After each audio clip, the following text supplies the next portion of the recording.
The evening sun was barely piercing through the haze that hung over Camp Pendleton when the sound of boots echoed against the parade ground. A sea of Marines stood in formation, crisp, unwavering, and silent. But at the far end of the lineup, among hundreds of uniformed men, stood one woman.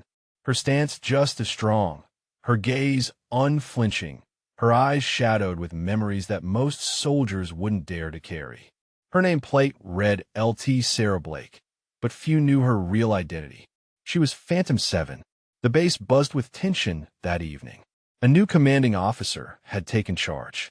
Colonel Marcus Kane, a battle-hardened Marine with a reputation that echoed through every deployment zone. Kane was known for breaking down anyone who stood before him, only to rebuild them stronger. He had seen countless soldiers, but none had ever made him pause until that day. When the colonel's sharp voice cut through the air, every Marine straightened. His inspection was legendary and his temper infamous. One by one he interrogated each soldier, testing their discipline, probing their history. Then his eyes fell upon her, a single woman among the platoon. Her uniform was immaculate, her posture perfect, but her eyes, they carried something else. A quiet defiance. He stopped in front of her. "Lieutenant," he said, his tone like gravel grinding under steel. "State your call sign." The entire line seemed to hold its breath. Call signs were personal. They revealed more than just a code name. They carried stories, pain, victories, losses. She hesitated only for a second before her lips parted, and she said two words that made the blood drain from the colonel's face. Phantom 7. The silence that followed was deafening. For a moment, it was as if time itself had frozen. Colonel Kane's expression, usually carved in stone, shattered. His jaw clenched, his eyes flickered with disbelief, then recognition and something else. The Marines watched in confusion. The colonel didn't move. He just stared at her. This young lieutenant who had just uttered a name he thought he'd never hear again. That name belonged to a legend. Years ago, during the darkest phase of the Afghanistan conflict, a covert operation known as Ghost Wind had gone horribly wrong. A small reconnaissance team was ambushed deep behind enemy lines. Every Marine in that unit had been declared dead except for one, the one they called Phantom 7. She was never found. Officially, she didn't exist anymore. Unofficially, she was a ghost that haunted the halls of Marine history, rumored to have saved her team, then vanished. And now that ghost was standing in front of him. Kane's mind flashed back to the night of the ambush. He was a captain then, leading the extraction team that never arrived in time. He remembered the frantic radio transmissions, the explosions in the valley, the desperate cry for air support, and one last broken voice calling through the static. "This is Phantom 7. They're all gone." Then the signal was lost. He'd lived with that voice echoing in his nightmares for years. He had never forgiven himself for not reaching them in time. Now that same voice stood before him. For the next few weeks, Sarah Blake kept to herself. She didn't speak about her past, and she didn't need to. Her performance on the field spoke louder than words. She trained harder, ran farther, and shot straighter than anyone on base. But the whispers never stopped. Everyone wanted to know who she really was, and why the colonel, who never showed emotion, treated her with a strange mixture of respect and caution. What none of them knew was the truth behind her scars. After the Ghost Wind mission fell apart, Sarah had been captured. For 4 months, she was held in the mountains, tortured, starved, but she never gave up her team's position. When she escaped, she carried not only her own survival, but also the ghosts of those she couldn't save.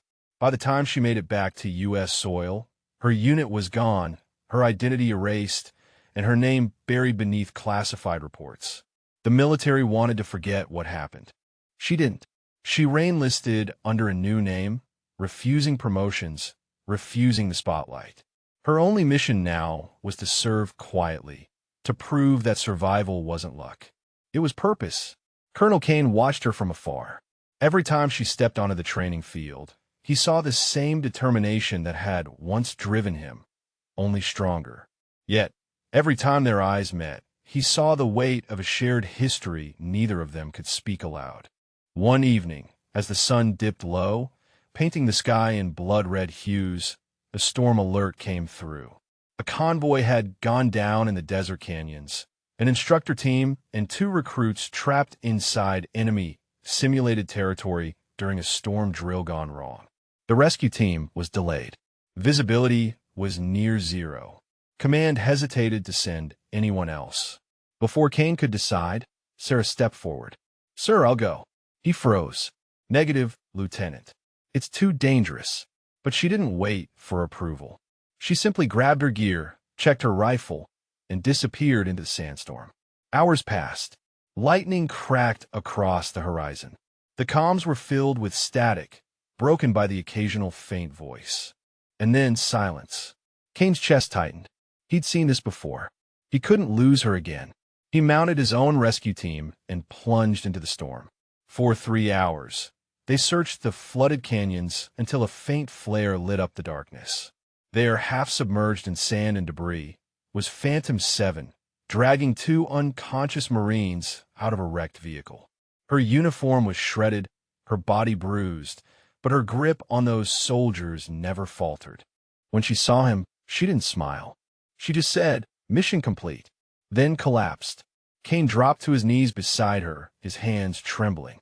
For the first time in decades, he felt tears sting his eyes. This woman, this soldier, had done what he couldn't.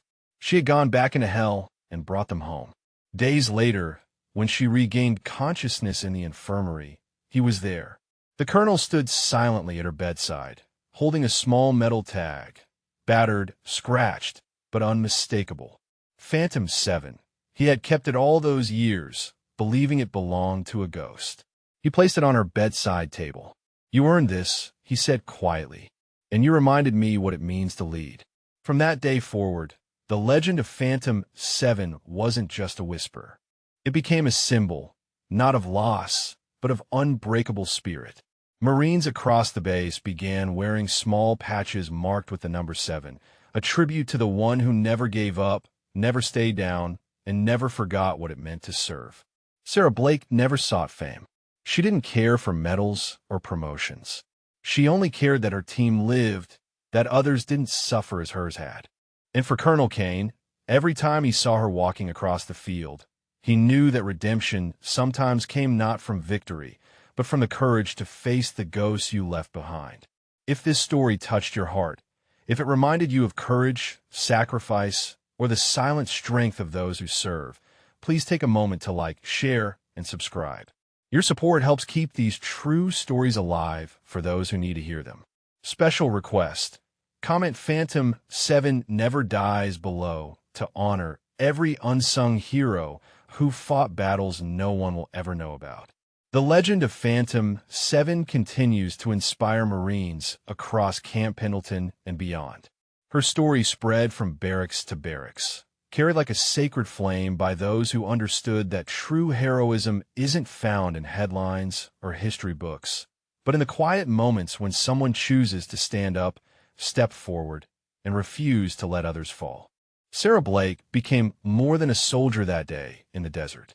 She became proof that some spirits cannot be broken, that some commitments run deeper than fear or pain, and that the greatest victories are often won not on battlefields, but in the hearts of those who witness courage in its purest form.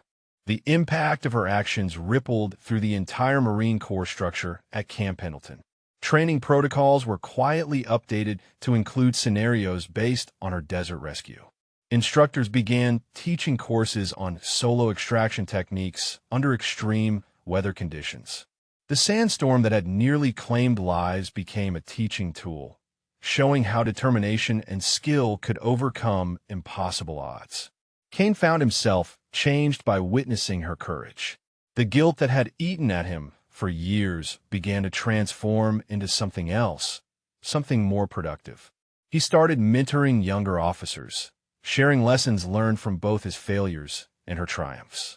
The metal tag that had haunted his desk drawer for so long now sat prominently displayed, not as a reminder of loss, but as a symbol of resilience. Other Marines began seeking out Sarah for informal guidance, drawn by her quiet competence and unshakable calm under pressure. She never preached or lectured, but her example spoke volumes. Her presence on base became a stabilizing force, proof that honor and duty weren't just words in a manual, but living principles worth any sacrifice. The small patches bearing the number 7 became more than just fabric sewn onto uniforms.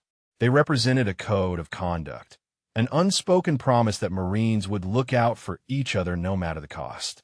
New recruits arriving at Camp Pendleton quickly learned the significance of those patches and the story behind them. Veterans would pull fresh-faced Marines aside and tell them about the night Phantom 7 disappeared into a sandstorm to save lives, how she emerged broken but victorious, carrying unconscious soldiers to safety. The story became part of the base's oral tradition, passed down through generations of Marines like a sacred trust. Sarah herself remained largely unaware of the mythology growing around her actions. She continued her daily routines with the same quiet professionalism that had always defined her service. Morning PT, weapons training, tactical exercises, all performed with the precision and dedication that made her legendary. But those who watched closely could see the subtle changes in how other Marines responded to her presence. There was a reverence there, a recognition that they were witnessing something rare and precious in military service. The transformation wasn't limited to Camp Pendleton.